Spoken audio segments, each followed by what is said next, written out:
Olá pessoal, aqui é o Wagner Borges, este é o programa Falando de Espiritualidade, aqui no Projeto Farol, dentro do podcast Planeta, nosso programa de todas as terças-feiras, de meio-dia até 1h, 1h15, mais ou menos.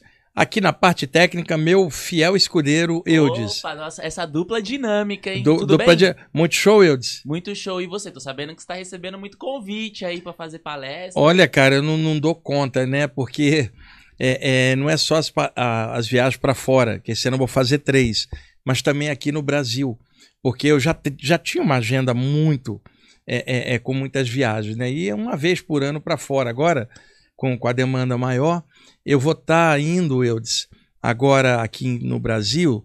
Eu retomei as palestras de sexta-feira no IPPB, gratuitas. Sim. São 200 pessoas, lota, cara. E eu vou variando os temas. E agora, a próxima viagem, deixa eu ver, estarei em Curitiba dia 1, 2 e 3, fazendo uma palestra e um curso, mas já está lotado, cara, com antecedência. Não dá nem para divulgar, não, que já tá esgotado. Não, foi divulgado lá no meu Instagram. Uhum. E lotou muito rápido. É só uma palestra aberta e um curso de bioenergia. Depois, em março, dia 19, se eu não me engano, eu vou estar em Porto Alegre, dia 20 em Santa Cruz do Sul e de 21 a 23 em Caxias do Sul. São 3 cidades do Rio Grande do Sul. São palestras abertas e um curso também. Depois, em abril, e aí vem uma novidade legal, eu estarei em Salvador. Salvador, que eu não vou desde antes da pandemia, porque eu ia muito no Hotel Vila Velha, que programava os eventos todo mês de janeiro, há 30 anos, né? Tenho muitos amigos lá. E o hotel fechou durante a pandemia, e o pessoal que organizava para mim também se mudou de lá. Então, fiquei sem ter organização, lugar, e aqui de São Paulo não tem como fazer isso. E aí um grupo lá de amigos meus se juntou e organizou para eu ir. Eu vou estar em Salvador, se eu não me engano, 4, 5 e 6. E aí um pessoal de Recife me procurou e talvez, se tudo der certo, eu adiante um dia a viagem e faça uma palestra no dia 3 no Recife. Eu vou daqui para o Recife, do Recife vou para Salvador, aí faço uma palestra dia 3 no Recife, dia 4 em Salvador, 5 e 6 um curso. Mas o Recife ainda vou confirmar. Então, o pessoal que quiser informação vai aparecer no Instagram oportunamente. Depois, em abril, na última semana, eu vou ao Rio de Janeiro, em 4 grupos diferentes. Cada vez que eu vou mudando os lugares para dar chance de ir em vários lugares. E aí isso tudo aparece lá no Instagram, já tá as divulgações todas, menos a do Rio, que eu ainda estou acertando os detalhes. E aí, em maio, eu estou indo para Portugal, Bélgica e Inglaterra. Olha aí. Estão te chamando até para dar palestra na Torre Eiffel, né? Não, na França, né? Eu tive convite para França, Suécia, Holanda, mas não tem como encaixar. Em setembro eu vou estar na Europa de novo, mas também não vai dar. A agenda é muito complicada. Em outubro eu vou estar nos Estados Unidos e Canadá. Nossa agenda é complicada. Não, e me aperta muito a agenda aqui, cara, e não consigo dar conta. Bom, vamos lá? Vamos lá. Pessoal, deixei hoje para perguntas e respostas. Fizemos os últimos programas. Esteve aqui o Carlos cantando mantras. Teve indicações nos né? outros. Fiz indicações de livros. Estive aqui no programa da Ju. Então hoje eu vou abrir para perguntas e respostas. E eu escolhi o tema da bioenergia, aura e chakras. Então, por favor, perguntas ali no chat. Eu vou responder desde a primeira em diante, dentro da temática, para a gente poder ganhar tempo, não sair muito do tema, tá? Para a gente aprofundar os chakras, bioenergia, aura, o que eu puder responder. E lembrem, nem sempre dá tempo de responder todas as perguntas, né, Eudes? O Eudes vai ali selecionando, tá? E outra coisa, eu também não sei tudo, Eudes, para responder sobre tudo. Agora, sobre chakras, bioenergia, eu posso aprofundar bastante. Sim. Porque eu pude aprofundar essa área na parte teórica e prática há muitos anos, né? Então eu posso responder bem sobre isso e mesmo assim, aquele mesmo conselho de todas as vezes. Filtra tudo que eu responder, todas as informações que eu passar, passa pelo crivo da razão e do bom senso, do seu discernimento, só aceita o que for produtivo para a sua evolução, que for de acordo com a luz e com o bom senso. Recusa o que parecer que não está legal, não é coerente. Agora entenda, usa discernimento para isso. Porque às vezes, uma pessoa entra cheia de parâmetro religioso, ela vai discordar de tudo. porque o bloqueio é dela, ela que está presa numa área.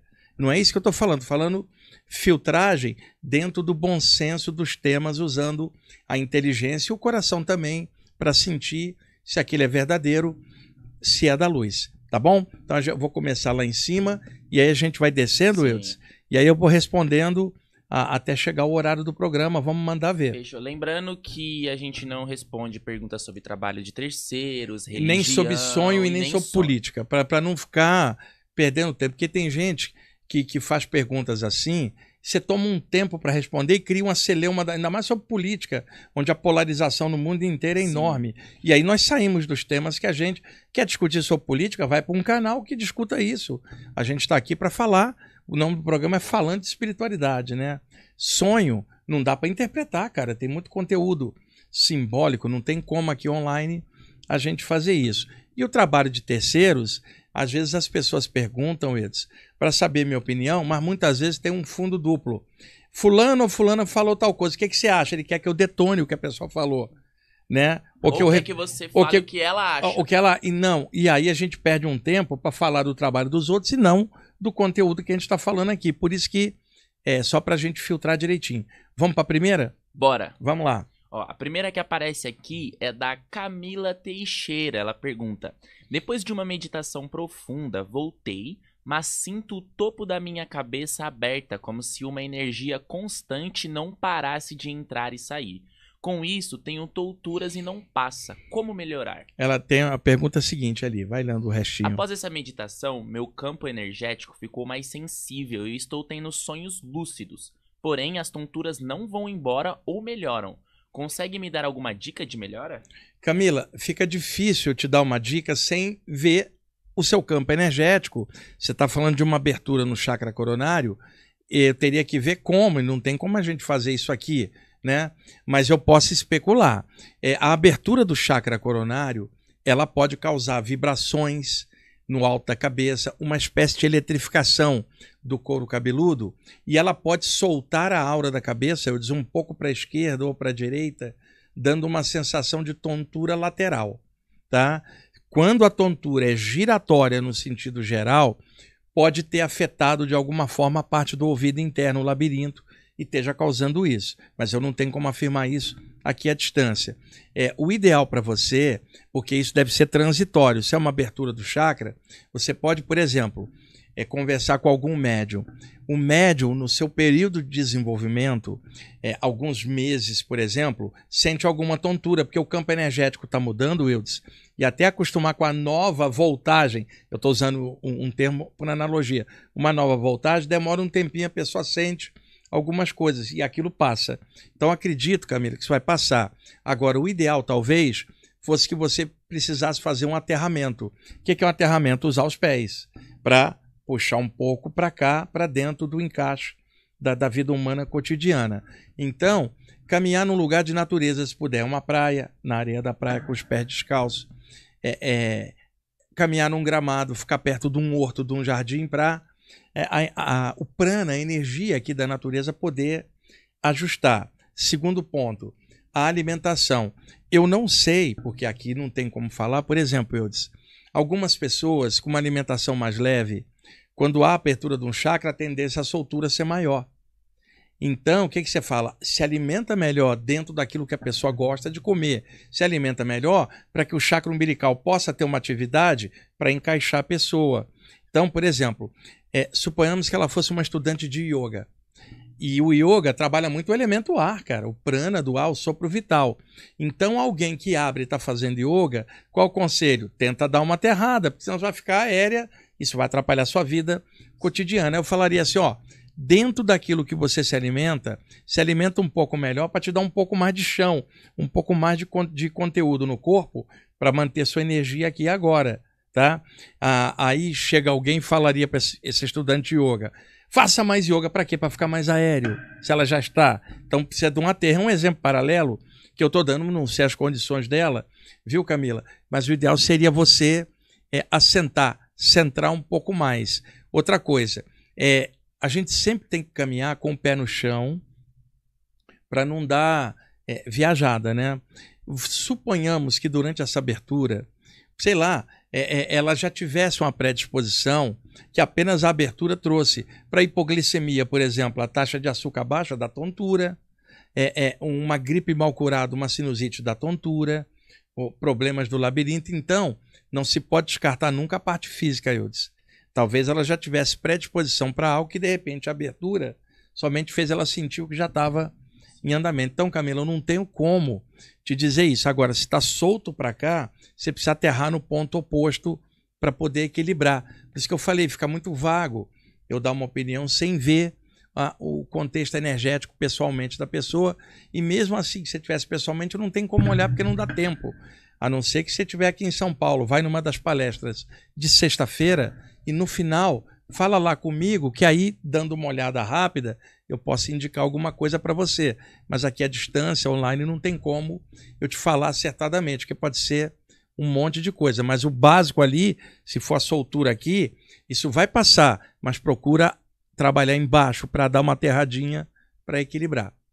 Certo. O Renato Pereira pergunta: fluido vital e energia vital são realmente a mesma coisa? Existe diferença entre eles? É a mesma coisa, Renato. É que cada cultura, ao longo do tempo e da cultura vigente, cada povo criou uma nomenclatura diferente em cima das questões das bioenergias.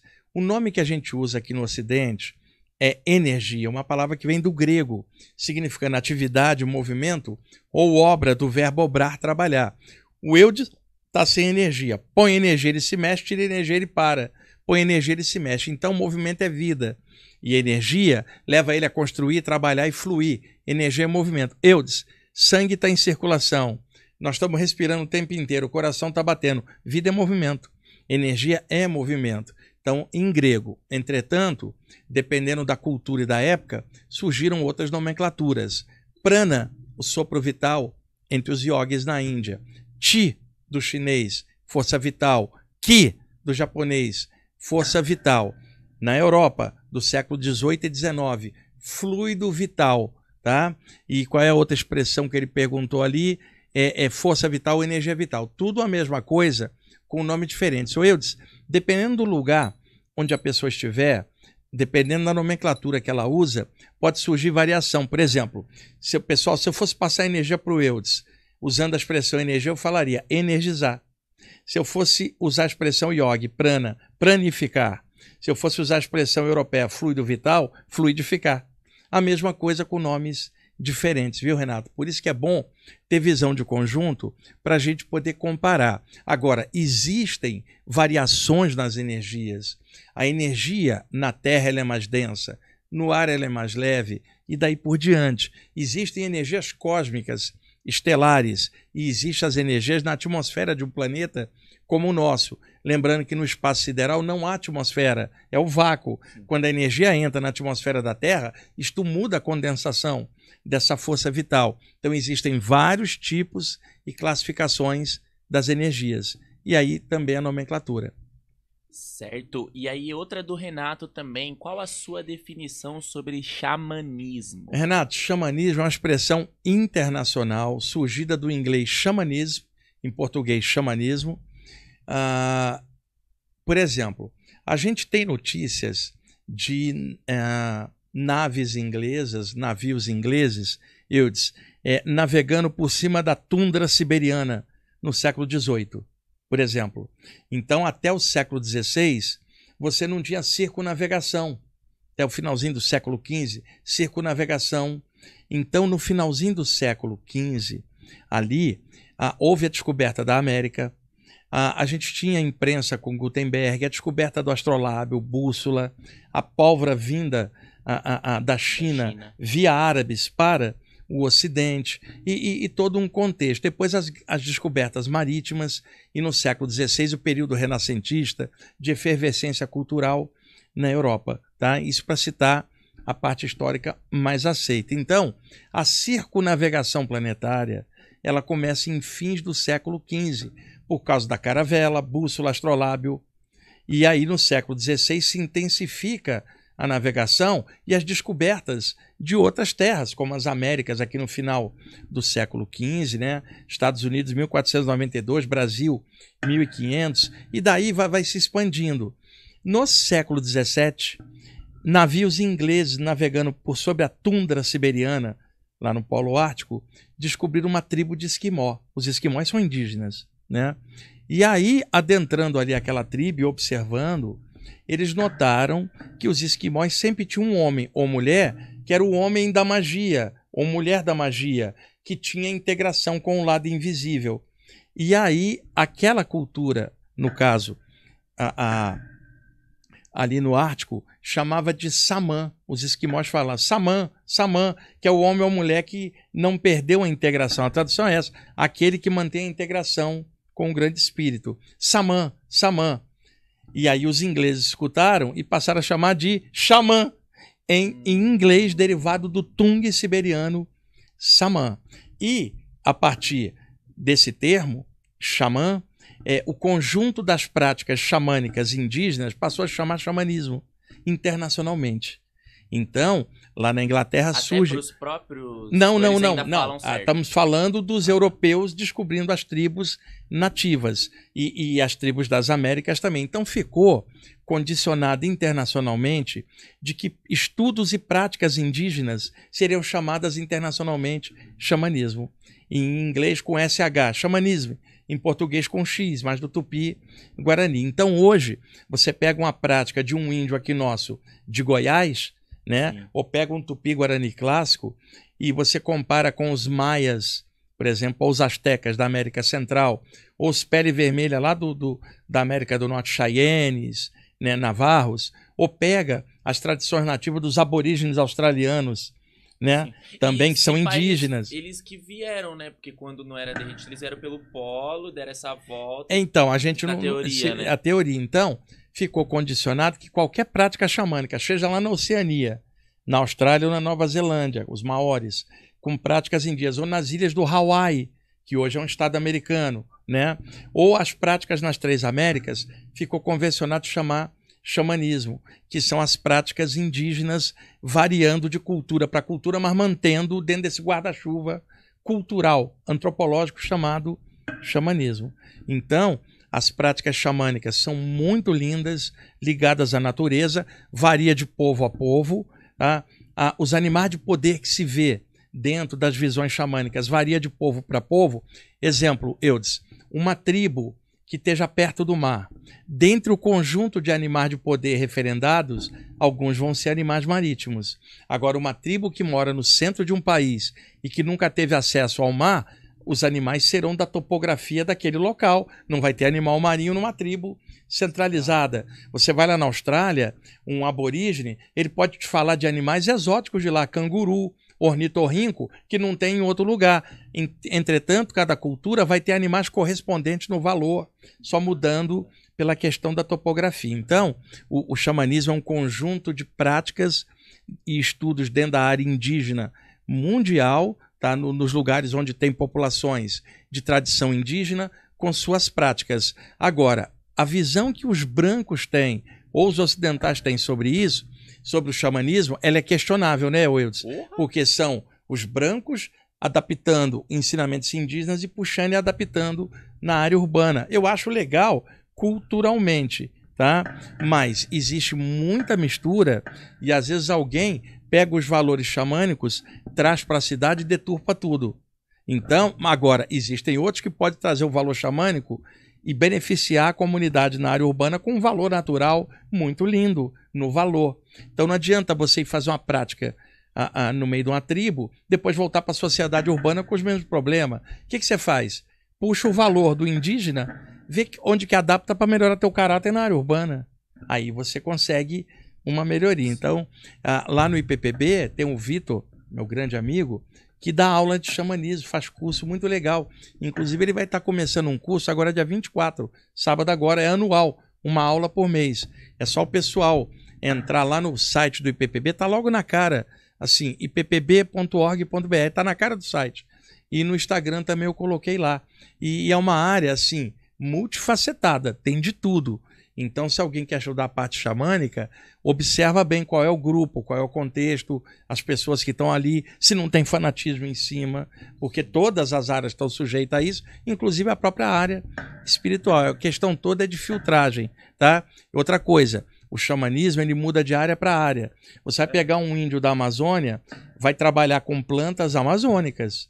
Você vai pegar um índio da América do Norte, lá não tem as plantas amazônicas, ele vai usar cogumelo, vai usar cactos, tá? E tem que ver se a pessoa precisa daquela experiência ou não, porque de repente para ela é mais importante o valor do que a prática ritualística daquilo. Então varia muito, a mente aberta, filtra tudo, viu, Renato?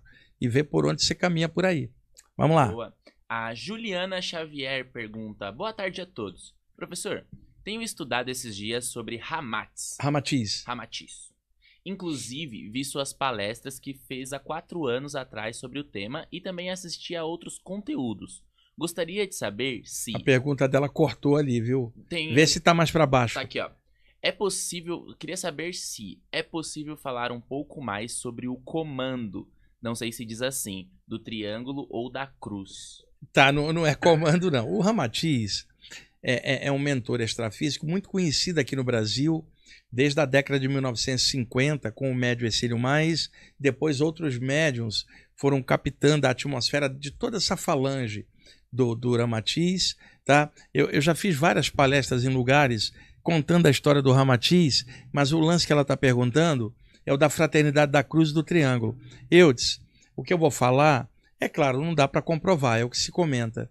Final do século XIX, havia uma falange de espíritos ligados ao astral do Oriente, culturalmente, porque o plano espiritual não é oriental ou ocidental, mas se liga às egrégoras culturais daqui, porque não teria sentido você pegar uma coisa mental sem forma e trazer aqui para o plano da forma, tem que ter gradações.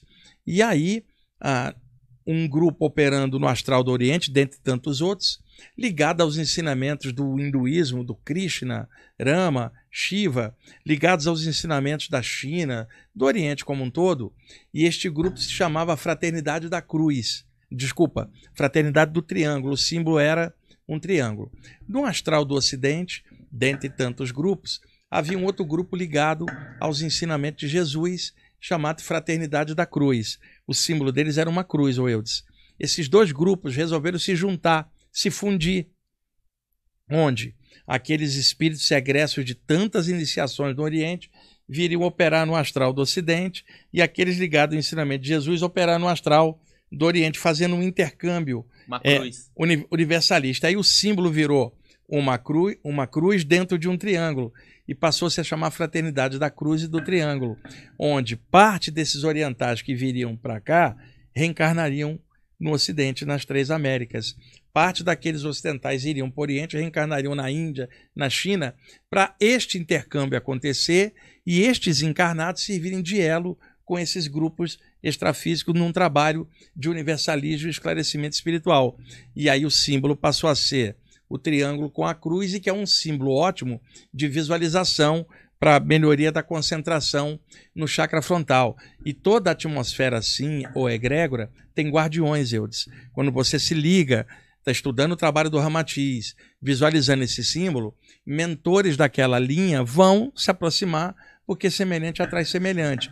E aí, observando que a pessoa está aprofundando de forma séria, eles podem amparar a pessoa nos estudos e desenvolvimento dela por uma questão de coligação, que foi o que ela perguntou, então é isso.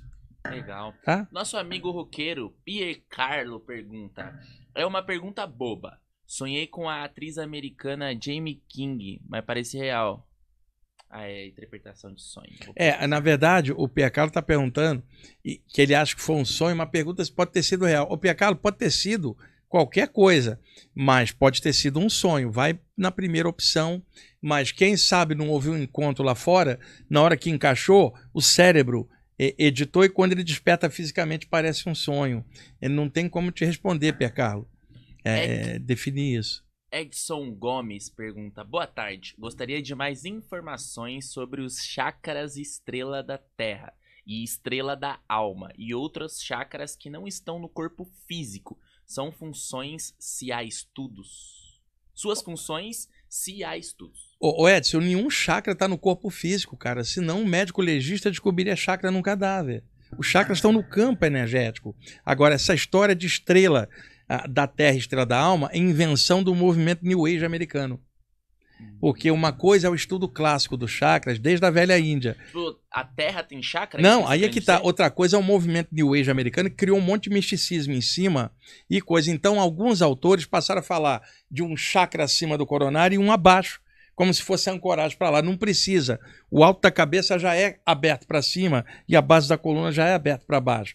E aí o movimento New Age criou essa história de um chakra ali em cima e outro ali embaixo. Estrela da alma, estrela da terra. Eu não vejo nada disso. 90% da literatura internacional de chakra não mostra isso. Médium sensitivo não vê isso. Só apareceu no movimento New Age americano. Outra coisa, uma vez, não é o caso ali dele, mas uma vez chegou um rapaz e falou assim: eu li num livro que existiriam 5 chakras acima do chakra coronário. Por que você só fala dos 7 clássicos e não dos 5 acima? Aí eu fui curto e direto. Eu falei, quando você desenvolveu o 7, a gente fala dos outros 5. Você não ultrapassou nem o cardíaco ainda? Baixa a bola, moleque. E primeiro desenvolve aqui. Quer dizer, não adianta falar de coisas lá se você não desenvolveu nem aqui. Agora, o universo é infinito. Aprende a andar para depois correr. Exatamente. E ao longo da evolução, Eudes, novos chakras vão abrir para outros lugares. Mas a vivência humana são esses 7. E já é muito. A maioria da humanidade sequer conhece os chakras. Tá? Então, trabalho 7. A pessoa que perguntou, o Edson, a questão de um chakra ali, estrela da alma, estrela da terra, é mera invencionice New Age. E uma visão de conjunto na literatura de chakras mostra claramente isso. E sobre chakras, dá uma olhadinha no livro Os Chakras, do reverendo Charles Webster Leadbeater, editora Pensamento. Depois leia o livro Teoria dos Chakras, do Hiroshi Motoyama, que é um livraço da editora Pensamento. Dá uma olhadinha nos livros da Barbara Ann Brennan, principalmente o Mãos de Luz. Hoje a literatura de chakras é muito vasta. Sábado passado, eu comecei um curso de chakras, que começou sábado passado e conclui esse sábado. Tem 90 pessoas lá, com as funções dos chakras e todas as características do que ele está perguntando, que tem que ser um curso inteiro, né? Não dá para responder isso num programa de pergunta e resposta. Mas já tira isso aí. O chakra lá é aqui? Não. Trabalhe os teus 7, principalmente o cardiorrespiratório, que é o equilíbrio entre os 3 de baixo e o de cima. Frontal, para melhorar a inteligência. E o coronário, eventualmente, quando abrir, vai te mostrar a expansão da consciência. Você não vai ver nenhum chakra da alma ali em cima, não. Você vai ver o universo entrando na tua mente, ou a tua mente no universo, e a noção de espaço desaparece, quanto mais para falar que tem um chakra ali em cima. E o chakra da base da coluna está ligado aos chakras dos pés, que conectam a pessoa à terra, não precisa de um outro chakra ali embaixo, não. Vamos lá. Aí, já emendando outra pergunta do Edson Gomes, que ele pergunta sobre o fluxo energético do corpo em outras culturas, principalmente na chinesa. Como que influenciam os chakras e ainda como os chakras influenciam os mediterrâneos? Não, meridianos de acupuntura. Meridianos. Tá? Eu já respondi o negócio da energia lá atrás, a pergunta do Renato. Força vital, energia, Qi, é a mesma coisa. Agora, o fluxo energético no corpo, não dá para comparar a acupuntura chinesa com a parte dos chakras do yoga, porque são parâmetros diferentes. O que eu posso te dizer, seja você interpretando pela acupuntura chinesa, pelos meridianos e os pontos de acupuntura, ou pelos chakras, a energia tem seu fluxo e se manifesta em áreas do corpo. Eudes, os antigos hindus falavam de 5 variações no prana, na energia. Quando você respira e o prana, a energia, entra, a primeira parte que vem é a área cardiorrespiratória. Então você diria, a primeira qualidade do prana é respiratória, que é a base da vida. Agora, aquilo que você come e digere na barriga, demora horas para fazer a digestão. Então a energia da área abdominal é muito mais grossa que a energia da área peitoral, que a área peitoral trabalha com ar, que é um elemento leve. A área da barriga com a comida, que é mais grossa. Então você diria, a energia entrou, se manifesta aqui, é respiratória. Se manifesta na barriga, ela é digestória. E embaixo, para excretar, por urina e fezes, o subproduto, ela é excretória. Então você teria já uma energia peitoral leve, uma mais grossa na barriga e uma mais grossa ainda embaixo.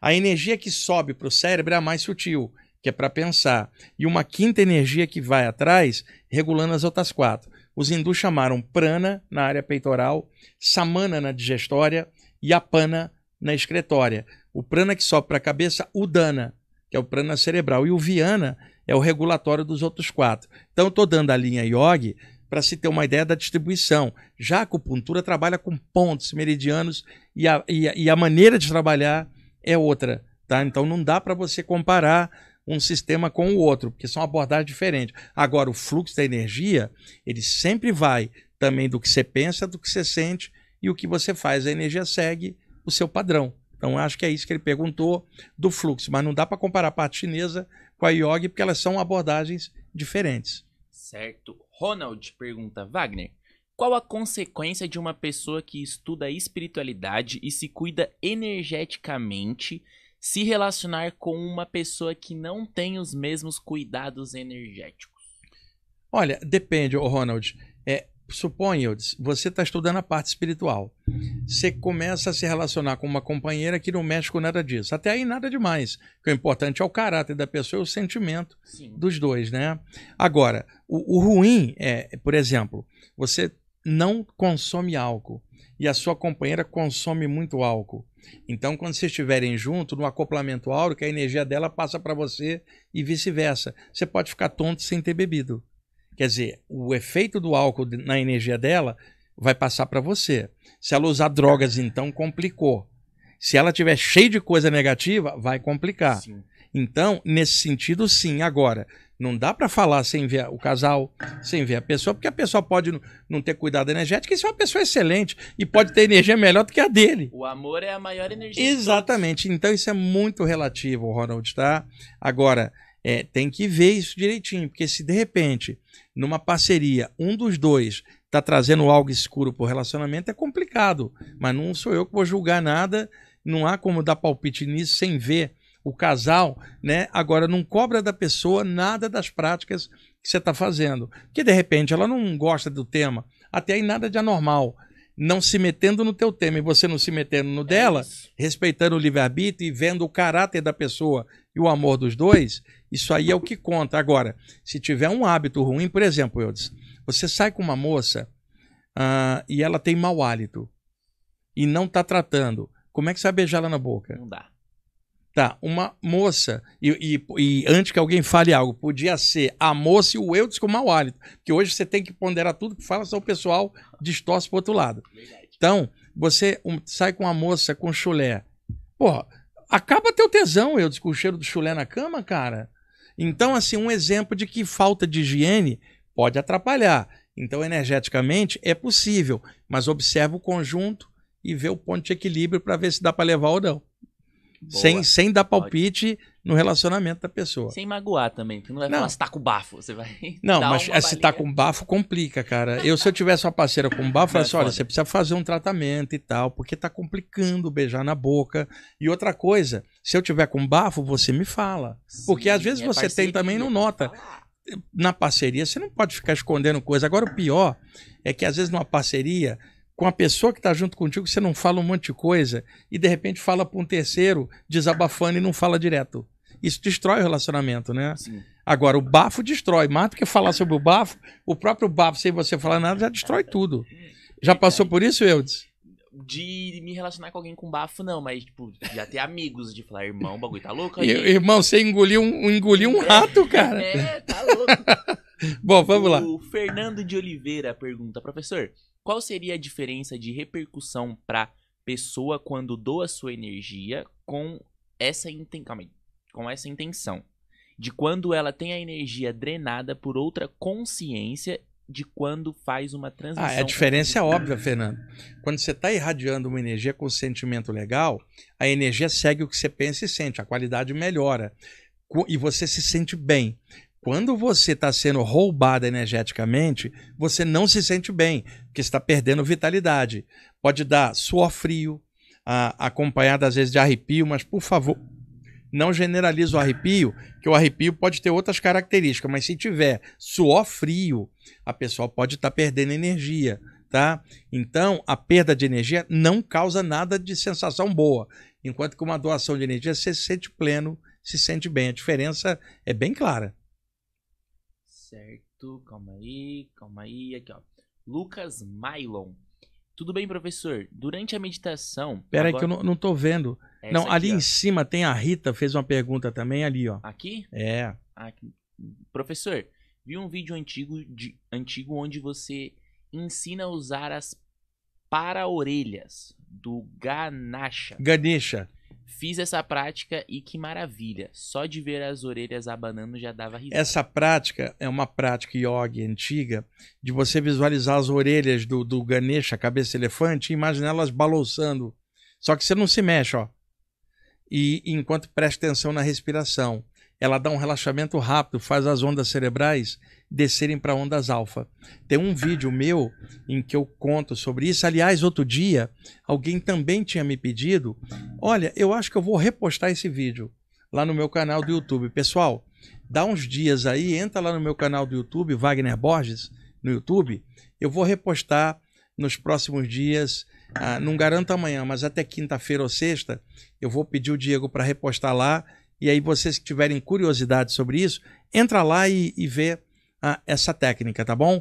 E aí na terça-feira também, o Eudes, você me lembra, eu posso até trazer o link para depois botar aqui, tá bom? Outra coisa, pessoal, amanhã eu estarei aqui novamente do programa da Ju Varela, ao meio-dia, e eu convidei para vir no programa dela o meu amigo Ragu, do Rio de Janeiro, que é um grande cantor de mantras, Eudes. E ele virá aqui amanhã, tá conversando com a Júlia, eu estarei junto, tá? Amanhã, meio-dia. Gente, ele canta mantras com o tamborzinho dele, ele entende muito da parte hindu, e aí ele vai estar aqui contribuindo amanhã numa entrevista com a Júlia, eu vou estar junto, participando, tá bom? E na semana que vem, na terça-feira, nós vamos ter o programa aqui normal, e quando acabarmos, 1h, 1h15, a Ju Varela vai estar aqui logo depois do meu programa para a segunda parte do Caibalion que a gente fez recentemente. Aí que legal a programação, hein, Eudes? Olha, bom, muito conteúdo, hein? Vamos lá. Então, essa da orelha do Ganesha eu vou repostar. Vamos lá. Fechou. Aí o Pierre pede desculpa por ter mandado perguntas sobre os sonhos, tá tudo bem? A Rita manda novamente. Sobre a ativação dos chakras. Gostaria de saber como ativá-los individualmente através da meditação. Não, meditação não ativa os chakras. Meditação é uma coisa de interiorização e de pacificação mental. Trabalho de chakras é um trabalho ativo, não é um trabalho meditativo, tá? De pulsar a luz nos chakras ou irradiar, desenvolver alguma mecânica que você possa energizar os chakras de dentro para fora. Não tem como explicar isso aqui num programa de perguntas e respostas. Meditação não é ativação de chakras. São dois temas diferentes. Meditação é a calma mental, a tranquilidade, um estado de ser que não há nem como classificar intelectualmente. Enquanto que a ativação do chakra é o poder da vontade, energizando os chakras de dentro para fora. E uma dica, Rita, para estudar, para ativar chakra, primeiro estuda o que são chakras para você saber o que está fazendo. Porque eu conheço muita gente, não é o caso dela, mas que às vezes quer ativar um chakra, mas não está nem estudando a parte do chakra. Então isso não é uma coisa que seja inteligente fazer. Primeiro estrutura, observa autores variados para ter visão de conjunto, para depois você partir para alguma ativação. Vamos lá. Certo. Lucas Mylon. Tudo bem, professor? Durante a meditação, agora, parece que minha cabeça começa a rodar e ir para um lado. O mais engraçado é que às vezes vai para o lado de forma física também, no dia a dia. Tipo, não. É aquilo que acabou de acontecer com aquela moça mas lá. aí o Lucas está tendo ela não no chakra coronário, lateral direto. Normalmente é o chakra frontal ou o laríngeo. Está soltando para a lateral, tá? Isso aí é normal na meditação, a aura da cabeça se soltar para um lado ou outro. Inclusive, a pessoa estava ali sentada de olhos fechados, dá a sensação que ela está escorregando para a esquerda ou para a direita, e ela dá o tranco tentando se segurar. Isso é mais comum durante o sono, né? Naquele estado intermediário da vigília para o sono. Mas pode acontecer quando a pessoa está sentada quietinha ali, relaxada, soltar um pouquinho e dar um encaixe abrupto. Agora, se está entortando a cabeça junto, aí tem que ver o que é, porque pode ser em alguns casos que o campo energético solte, mas ainda está muito ligado à parte material e a cabeça vai junto. E isso não é legal, cara, porque tem que soltar o campo energético, não a cabeça física. Procura trabalhar os chakras laterais do pescoço, que são secundários do laríngeo, aqui, ó, do lado. Porque normalmente um dos dois pode estar travado e na hora que solta a aura da cabeça, pode a cabeça estar junto porque está travado. Ó, um dos dois laterais enche de luz todo dia um pouquinho, ou vem aqui na garganta, acende e faz a energia fluir para as duas laterais do pescoço, de dentro para fora. Certo. Leonardo Viana. Disseram que era ansiedade. Em casa, acoplou um caboclo em mim e depois um espírito sofrendo. Os guias disseram que veio me acompanhando da sessão. Em dias melhorei. Pode explicar esse processo? Olha, ele incorporou em casa um fenômeno mediúnico. Isso não é bom em casa, cara. Tá? Num grupo, você tem uma egrégora, uma infraestrutura. Agora, alguém que tem um grupo em casa, essa infraestrutura está lá, mas não é o caso dele. E se ele está vindo de uma sessão e acabou acoplando em casa, a sessão não acabou, cara. Então, eu aconselho o seguinte, na reunião que a pessoa tem, acabou, ainda mais se é de fenômenos mediúnicos, acabou todo o trabalho, tira 5 minutos o grupo inteiro para se harmonizar, antes de sair para ir para casa.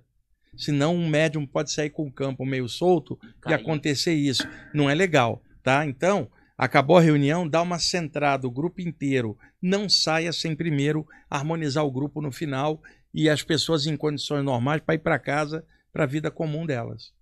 Boa. Cris Souza.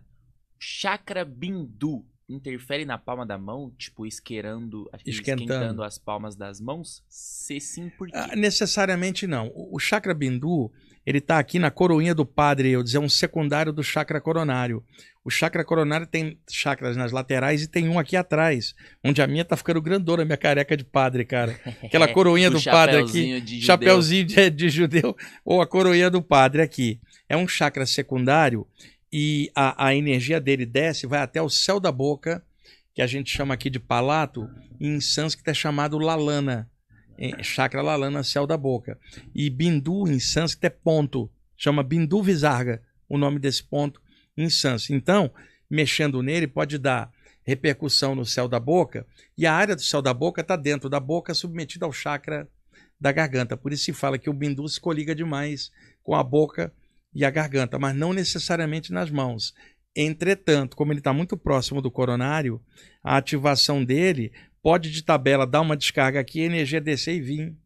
Normalmente a energia vem aqui, desce aqui, daqui ela vai, porque as mãos estão ligadas aos braços que estão encaixadas no tronco, que é a ação do chakra cardiorrespiratório. São condutores. Então, normalmente uma energia entrou aqui, ela vai vir aqui, daqui ela vai lá. Mas pode ser, em algum momento, que a ativação desse chakra tenha descido para o céu da boca, batido na garganta, descido para cá e vindo para as mãos.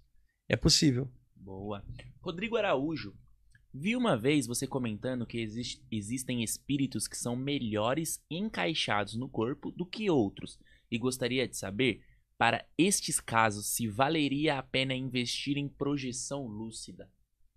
Não, eu acho que ele entendeu errado o que eu falei. Rodrigo, existem espíritos encaixados aqui melhores do que lá, porque são espíritos elevados, cara, que mesmo aqui na matéria mantém o mesmo nível que tinha lá, o que não é tão comum, tá? Porque a gente está aqui todo mundo numa luta danada para melhorar. Mas alguns espíritos que saem de lá e encaixam, traz tanta coisa legal que eles estão lúcidos aqui dentro, né? E nesse sentido eles estão melhores aqui do que alguém desencarnado sem lucidez. Sim. Por exemplo, você está aqui, está lúcido, você está melhor do que um desencarnado que não está lúcido. É isso que eu quis dizer. Entendi. Ok? Renato Alves. Tive experiência a noite passada, senti que estava saindo do corpo e ouvi uma voz mental.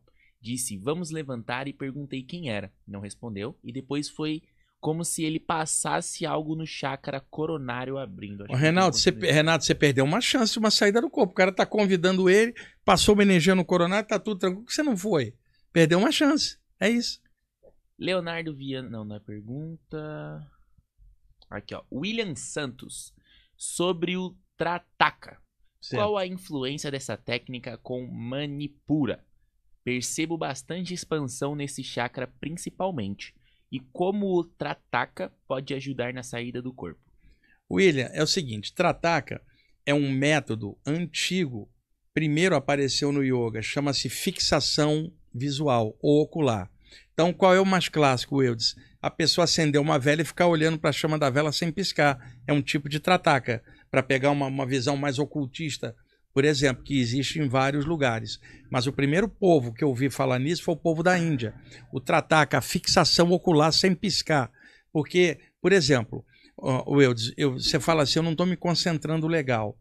Aí eu peço a você, desenha numa cartolina um mantra Om, ou o rosto da divindade que você gosta, ou um símbolo, um yantra. Todas as noites antes de deitar, fixa sem piscar nesse símbolo por 10 minutos. Durante 6 meses. Você vai notar que com o passar de 2, 3 meses, você focando, ou seja, fazendo Trataka, fixando o olhar, quando você fechar os olhos, por alguns instantes a imagem repete aqui. Com o passar de alguns meses, você não vai precisar mais da imagem lá.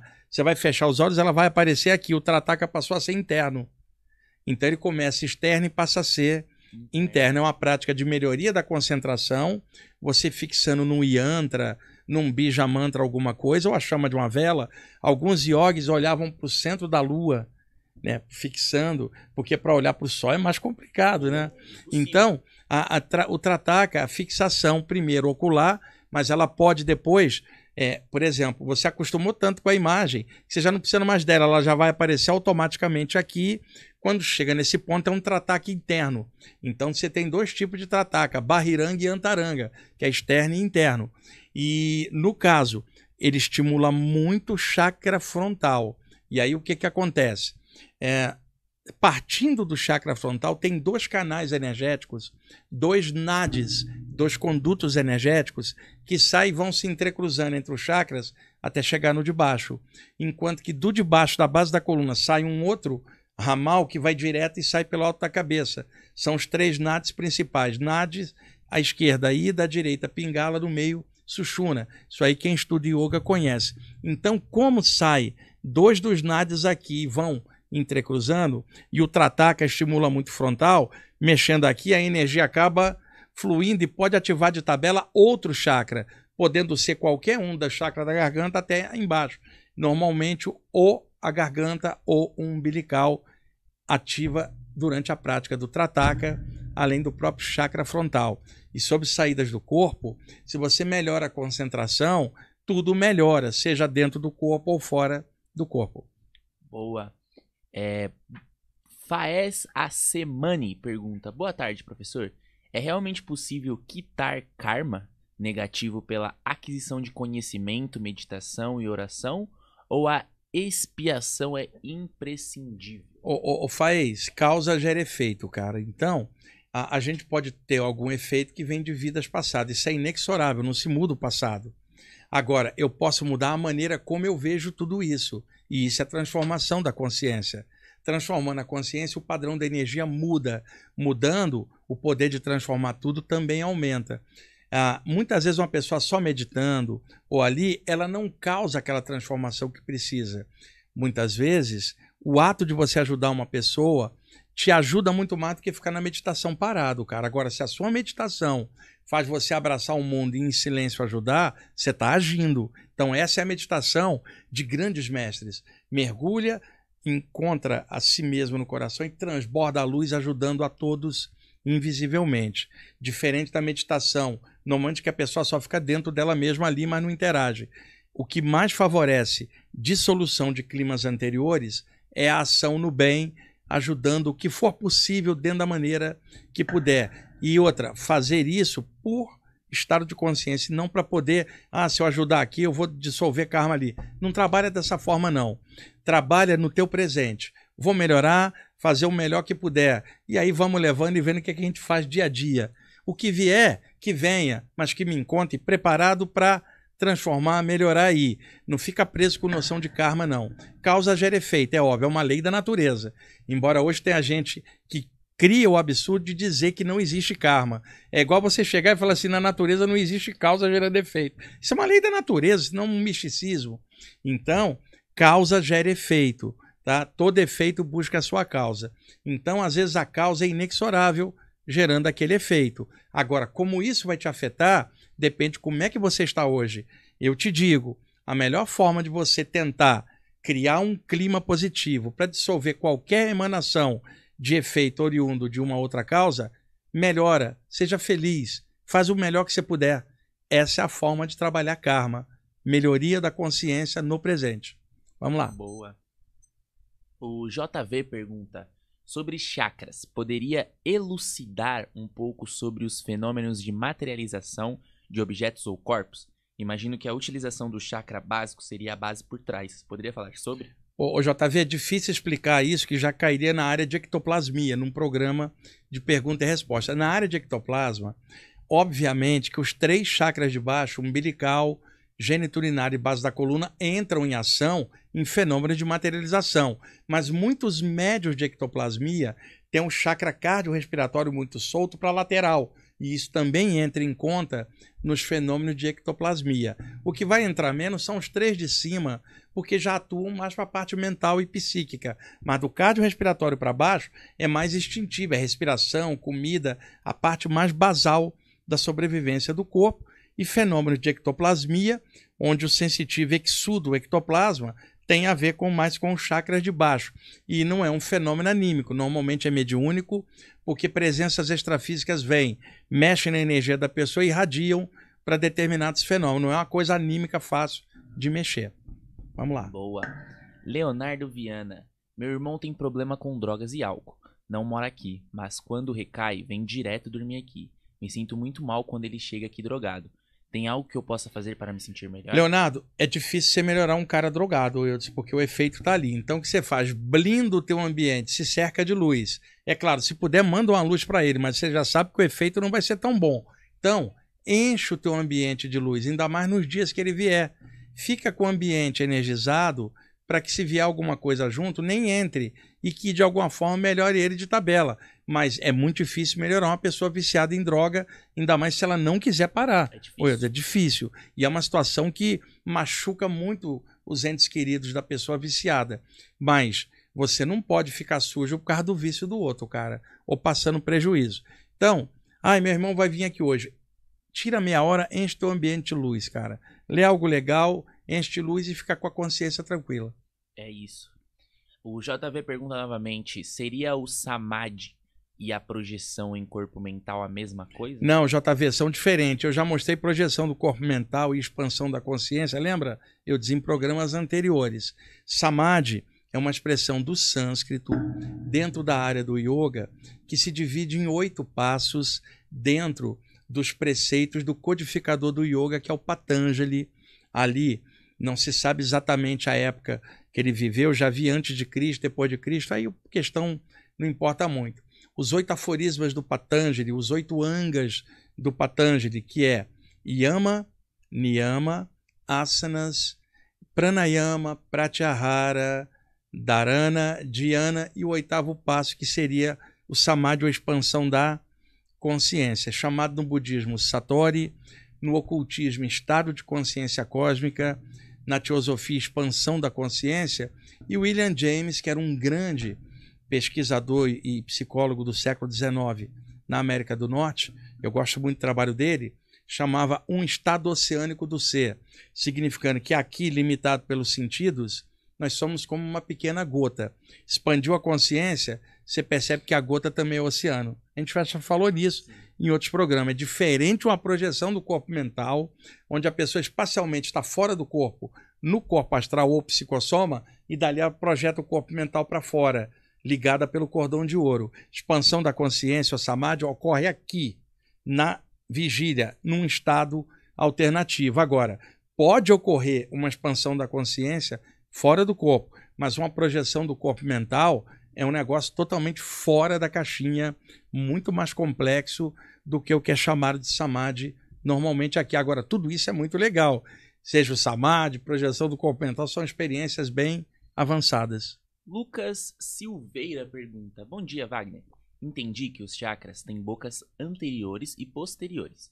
Minha pergunta é se o chakra nucal seria o correspondente à boca posterior do chakra frontal e qual a posição deste chakra? Não, Lucas, a contraparte do frontal é exatamente em linha reta atrás na cabeça, na área occipital posterior. O chakra da nuca está mais embaixo. Esse chakra, muitas vezes, foi chamado de chakra alta maior. Está mais associado ao laríngeo do que propriamente ao frontal. Já se falava nele desde o ocultismo. O negócio de chakra nucal foi o Valdo Vieira que passou a chamar de chakra nucal. Mas já no ocultismo, o alto a maior. Você pode achar isso nos livros da Alice Bailey, da Escola Arcana. Por isso que eu gosto de ter visão de conjunto, Wildes, para poder correlacionar. Tá? O chakra nucal está na base da nuca, a contraparte frontal está mais atrás, na área occipital mais acima. E o chakra da nuca, ele está entre a garganta e o da testa. Então ele sofre a ação do frontal para trás de tabela e da garganta. Agora, curiosidade, o chakra da nuca é mais fácil de sentir do que a contraparte do frontal em linha reta para trás. Eu sei isso como sensitivo, praticando esses chakras há muitos anos. Juliana Cruz. Poderia falar sobre a interferência das pessoas em aparelhos eletrônicos, relógios, luzes que piscam ou apagam quando passam? Sim, Juliana, influência energética, são chamados sensitivos ou médios de efeitos físicos. Existe o componente do ectoplasma exudando e às vezes causando movimento nos objetos. Tá? Mas isso fica difícil explicar aqui num programa de pergunta e resposta genérica sobre chakras. Pode ir. Eliana Colagrande pergunta: boa tarde, amigos. Tenho estudado um pouco sobre efeitos da música no nosso corpo. Como isso acontece? A onda vibratória dos sons atinge diretamente os chakras ou o som penetra os ouvidos primeiro? Som é uma forma de energia, Eudes, e o som só se propaga pelo ar. No espaço sideral não tem som, porque é o vácuo. Então, o som, vibrações sonoras se propagam pelo ar. Você vai captar isso pelos ouvidos. Entretanto, seu corpo inteiro está recebendo as vibrações. Se você ficar perto de uma caixa de som grande, de uma casa noturna, ficar em frente, você fica tremendo. Não é só pelos ouvidos, são vibrações físicas. E isto não vai afetar o chakra diretamente. Tá? Vibração física, porque estão no campo psíquico. Entretanto, a música não tem só o componente das ondas sonoras. Ela tem ondas psíquicas também, do teor da letra, teor da música, notas, isso tudo criando uma parte psíquica que vai junto com as ondas sonoras. Então, pode se captar nos ouvidos, no corpo, mas por ondas psíquicas, a música afeta o psiquismo. Você escuta uma música que te emociona, não é que a onda sonora dela está pegando o seu chakra, é a emoção que você sentiu escutando aquilo que afeta o chakra. E não tem como você escutar música neutro, ela te afeta de alguma maneira psiquicamente também. Legal. Silvana Silva, Wagner, indica livros para estudarmos mais sobre chakras? Acabei de citar ali atrás, os chakras do Led Bitter, Teoria dos Chakras do Hiroshi Motoyama, Mãos de Luz da Bárbara Ambrena, Elucidações do Além do Ramatiz. Stephanie Oliveira, boa tarde, professor. É a mesma pergunta. Quais livros você indica para quem... mais sobre a cultura celta? Não, sobre a cultura celta, tem um autor que eu gosto muito que já desencarnou, que é o John O'Donoghue. A pronúncia é essa. Irlandês, era padre, mas adorava a cultura celta. E ele tem um livro chamado Anankara. Anankara, na parte celta, é amigo da minha alma. O livro é maravilhoso, foi editado aqui no Brasil pela editora Rocco, se eu não me engano, ou Roca, mas acho que é Rocco. O livro se esgotou, só acho em sebo e até um pouco caro, mas para se ler em inglês, na Amazon tem o original em inglês, Anankara. E ele tem uma continuação chamada Ecos Eternos. Nesses dois livros do John O'Donoghue, ele fala dos valores celtas, porque quando você fala da parte celta, o pessoal logo imagina caldeirão, um ritual da floresta, não. Tem toda a parte iniciática celta, que não é a parte externa que aparecia, porque quando você fala da parte celta, às vezes aparece alguém e fala, mas eles eram bravos, e isso é a visão do conquistador branco em cima da área das ilhas da Grã-Bretanha.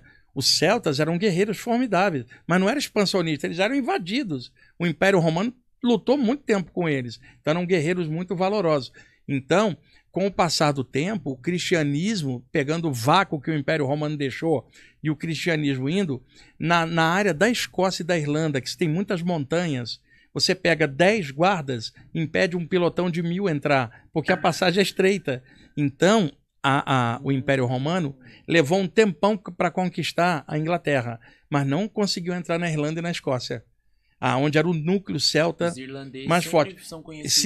Aí o que acontece? O que o Império Romano não conseguiu com a força da espada, quando o Império Romano cai e o cristianismo vai, o que os guerreiros romanos não conseguiram com a espada, os missionários conseguiram com a Bíblia. liquidar a cultura celta e botar ela para baixo, porque o cristianismo estava se espalhando por toda a Europa. Isso é história. Mas sobrou nos bastidores embaixo a cultura celta, que já existia desde antes de Cristo, cara. Sim. E ela tinha toda uma tradição. Só que na visão do cristão, por exemplo, os celtas eram pagãos, então condenava tudo, é a visão que a gente tem.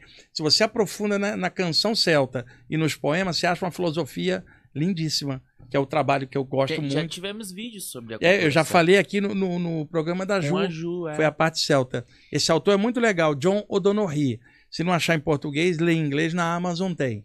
Vamos lá. Observador pergunta, Wagner, uma pessoa que tem a intenção de exercer poder, domínio sobre outras pessoas, teria um dos dois chakras mais desenvolvidos? Não, o domínio sobre o outro, que é uma coisa da mente, é o chakra frontal, o Eudes. Não o chakra coronário, que seria expandido a pessoa. É esse aqui o frontal. Esse é o chakra do conhecimento. E conhecimento não é bom ou ruim, depende de como você utiliza ele. Tem gente com muito conhecimento que só ficou presa no conhecimento e ampliou o ego, não despertou a consciência. Está presa na gaiola do intelecto. Ela acha que sabe muito e pode manipular os outros. Então é o chakra da testa de manipuladores. E manipuladores normalmente são pessoas que estudam muito, têm grande capacidade, mas não têm o chakra cardíaco aberto para dar o amor, nem a sabedoria do coronário para dar equilíbrio, e aí abusa sobre os outros. Outra, o karma disso é muito ruim. Gostaria de saber, quando você recebe energia nos chakras e você trabalha ela, quando ocorre perda dessa energia ou desregulação, como restabelecer tudo novamente para o princípio? Isso aí tem que olhar, porque ela está falando de perda de energia. Que tipo de perda? Anímica, mediúnica? Anímica, a pessoa pode perder energia por uma questão dela mesma. Pode estar sendo roubada energeticamente e não está sabendo. Então, não tem como dar uma resposta dessa. Agora, o lance é, a maioria dos casos que eu conheço, usa as mãos, cara. Mesmo que você trabalhe bem os chakras, usa o chakra das mãos para recompor. Vira, dá um alto passe, alto reiki, alto cura prânica. Por exemplo, sentiu algo estranho, estende as mãos, acende elas, cara, e firma por alguns instantes. Ou vira para si, que é a melhor forma de você recarregar. Pelo menos para mim é assim. Boa. Ou eu já estamos com 61, a gente responde alguma, não dá para ir até... o pessoal está perguntando muito, não tem como, tá? Vai lá. Vamos lá. Tiago Arantes. Os ombros têm chakras específicos? Sim. Ou sentir repercussão energética nos ombros se deve ao chakra humeral? O chakra humeral está na cabeça do pulmão esquerdo, mais mediúnica. Agora tem chakras na parte superior e aqui, onde tem a marca daquela vacina antiga, que a gente ficava, né? Tem a marquinha, a maioria da nossa geração, né, Eudes? Eu tenho. Porque você já tá velho também, passou dos 20, tá velho, cara. Imagina eu com 62. Então, tem chakras nos ombros, antebraços, pulso, que são chakras secundários. Vamos lá. A tatuagem desapareceu, a marquinha. André Montano. Professor Wagner, quais são as práticas no nosso dia a dia para manter nossos chakras alinhados? Existe algum exercício simples que podemos fazer? André, para você estar bem, nada é simples, cara. É simples fazer besteira, tá? O ideal é todo dia você, igual você toma banho todo dia você trabalhar. Agora, o que melhora você é o que você pensa, sente e faz. E isso não é fácil. É mais fácil a gente deixar rolar e ficar o sabor das coisas. Quando você tenta ficar bem com você mesmo, dá trabalho com o que pensa, o que sente, o que faz. Vamos lá. A Leilani pergunta: a ansiedade afeta diretamente o chakra cardíaco? Sim. Tem algum exercício de visualização para amenizar essa sensação de Não, pressão no peito? É questão de autoconsciência da pessoa. A ansiedade pega o cardíaco e o umbilical. São os dois principais que ficam muito pilhados. Combata a ansiedade. Então, muitas vezes a pessoa sozinha não consegue. Terapia ajuda. Agora, eu sempre tenho falado isso aqui ao longo do tempo. A prática do yoga, se você puder estudar, ela vai te melhorar através dos pranayamas, as práticas respiratórias e postura do corpo, a ficar mais integrada com você mesmo. Ou a prática do Tai Chi Chuan, a arte marcial chinesa, que não é para combate, mas para autoequilíbrio. Tá? Então, tanto o yoga pelo lado oriundo da Índia para cá, quanto o lado chinês do Tai Chi Chuan, são duas coisas que podem te ajudar. porque às vezes sozinha a pessoa não consegue. Eu conheço pessoas que trabalham chakras e têm uma ansiedade muito grande ao mesmo tempo, até para trabalhar os chakras. Então desenvolva algum recurso no yoga, pela prática respiratória, você consegue equilibrar um pouco a ansiedade. E no tai chi, com movimentos lentos, você joga a ansiedade para fora e aprende a entender os processos. Isso pode te ajudar. Ótimo. E outra, nos dias de hoje a ansiedade é um mal moderno de praticamente toda a humanidade. É a doença desse novo, é a depressão e a ansiedade é a doença desse novo século, Professor, você acredita que seja eficiente trabalhar o alinhamento de chakras evocando, mentalizando os elementos da natureza? Exemplo, mentalizar água ao trabalhar o chakra cardiorrespiratório? Não, porque você está fazendo errado. O cardiorrespiratório é ar, não é água, tá? Aqui, se você pegar a correlação de chakras, se assim quiser trabalhar, base da coluna é terra, geniturinária é água, fogo para o umbilical, ar para o cardiorrespiratório e o éter ou a caixa para o chakra da garganta. Os dois de cima são sempre associados à mente que está acima dos elementos. Então você pode fazer uma prática e pensar em algo da natureza se isso te faz bem, mas o chakra cardiorrespiratório é o elemento ar, tá? Então você posiciona direitinho os elementos e os chakras. Agora, num todo, por exemplo, você está sentada bem calma, pensa nas ondas do mar, isso melhora você como um todo. Não é o elemento água, mas a ideia do mar, ela correlaciona na tua mente como algo de vida, ou espaço sideral. Aí você, ou uma cachoeira, a imagem de uma cachoeira, ela potencializa o teu campo energético. Então não fica preso a elemento esse ou aquele, mas o que aquela imagem causa a você. Você pode estar trabalhando em qualquer área e pensando na cachoeira. Não necessariamente você está trabalhando elemento água, mas você está visualizando algo que te deixa bem. Boa. Chegando aqui na reta final das perguntas, a Rita pergunta: no carnaval fiquei em casa, mas senti mal como se tivesse pulado o carnaval intensamente. Moro em uma cidade serrana. Será que foi a densidade sobre o astral? Sim, com certeza, Rita. Esse carnaval foi bem pesado mesmo. E eu não estou julgando nada, porque tem muito espiritualista... Esse em específico ou não. São? Sempre é mais pesado pela questão da exacerbação da droga, do álcool. As pessoas se liberam não tão positivamente, né, cara? Mas o carnaval é uma festa popular. E tem muito estudante espiritual de mimimi. Ah, isso aí é ruim. É mimimi, isso é do mundo, cara. Então, o que eu fiz no carnaval? Fiquei em casa lendo, escutando música. Fiquei ali, eu já faço isso quando eu posso, mas fiquei totalmente fazendo isso. Se reservou. Me reservei, tô quietinho, mas eu percebia que esse carnaval estava um pouco mais adensado. Presumo eu, que não exatamente o carnaval, mas momento do mundo. Guerra no Oriente Médio, guerra Rússia e Ucrânia, crise na política mundial. Então, tudo isso vai exacerbando também. Isso sim, mas era no astral, ainda mais ela que estava na área serrana, que nem é um centro grande, como Rio, São Paulo, Recife, Salvador, com um carnaval muito forte. Mas mesmo ali dá para perceber. Sim. E outra, a televisão veiculando aquilo também, então é atmosférico. Esse carnaval eu fiz trabalhar. É do mundo, reencarnou na Terra, tem de tudo aqui. O lance se reserva, fica bem, não condena nada, vai tocando a bola. E se a pessoa saiu do carnaval, tipo, feliz, tipo, nossa, como eu tô feliz, eu curti, fiz tudo que eu queria fazer, essa pessoa ainda vai sofrer alguma coisa? Não, olha só, Eudes, o carnaval dentro do desfile, as escolas, todas aquelas alegorias, é super positivo, uma festa popular. Qual é o problema do carnaval? O entorno de droga, de álcool. Passa o carnaval, parece um monte de garota grávida, cara. Sim. Sem pai, por uma aventura. A consequência social é grande, espiritual também é. É nesse sentido. Agora, alguém que foi ali... Eu tenho amigos que são médiums que participam de escola de samba e se sentem ótimo. No bojo ali, tudo bem, mas o entorno, a atmosfera da gandaia, ela é complicada. Entendi. Vamos lá. Jeane Pacheco, a visualização na meditação é mediúnico ou pode ser desenvolvida por técnicas anímicas? Não, é totalmente anímica, Jane. É você visualizando. É sua. Certo. Gustavo Andrade, participo de um grupo de psicografia. Sinto que minha mediunidade é igual internet de escada, muito ruim. Só tenho intuição do que escrever, mas não vejo e nem escuto. O que fazer para desenvolver? Ô, Gustavo,